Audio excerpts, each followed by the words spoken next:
After you have a general idea of what direction you want your company to take or what your new product or service is going to be, you have to complete one of the most challenging tasks in all of entrepreneurship: finding the right team. A good team can make or break any startup. It's even said that you can have a mediocre product and a great team and you'll succeed that way. But it won't work the other way around.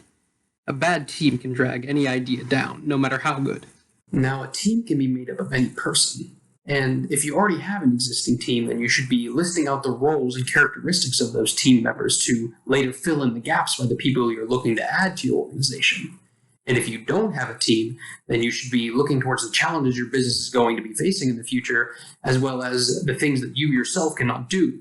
A great way to structure the initial team is using the 3H model. Consider who on your team is going to be the hacker, the one who will be making the product. Who on your team is going to be the hustler, the one who is the business person. And who on your team is going to be the hipster, the one who is connected with the customer for the experience. Now, the eventual team you could create can be made up of, well, anyone, really. It could be friends, family, co-workers, or even people you haven't even met yet. But the one goal you should keep in mind is that you should always find people that work well together. Team members will come and go as the needs of the startup change, and you'll find that if someone's not a good fit for the team, they should be replaced. You know, a chain is only as strong as its weakest link. Get an understanding of a person's passions, their skills, their interests, what their ambitions are. You should definitely have people who have the same enthusiasm you have about your product or service.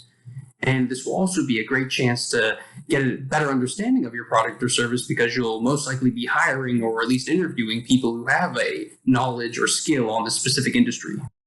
At any point in history, you can look at a successful business and find that that success was backed by a great team. The Ford Motor Company is a good example of this, because we often think as Henry Ford himself and not the team. It was Clarence Avery, the developer of the assembly lines, and Peter Martin, the head of those assembly lines.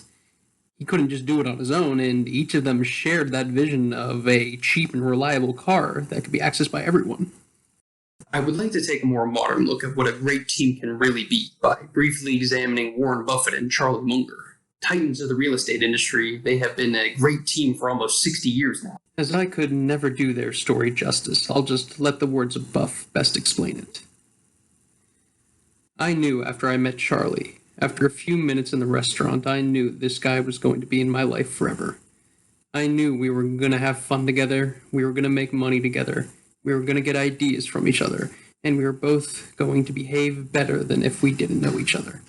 Every great startup is built with a successful team. But there's no need to be discouraged if you don't have this great team yet, because you're acting as an entrepreneurial tourist. And during these stages, you're still in a learning process. So you can really take the time to discover what you want in a good team member and really think about who these eventual team members are going to be. Although this video is a bit shorter than the others, I think that it sums up the basic ideas of founding a team before we get into specifics in later videos. And to end this video off, I would like to leave you with one of the oldest proverbs on teamwork that I think can help to explain the moral of this video. If you want to go quickly, go alone. If you want to go far, go together.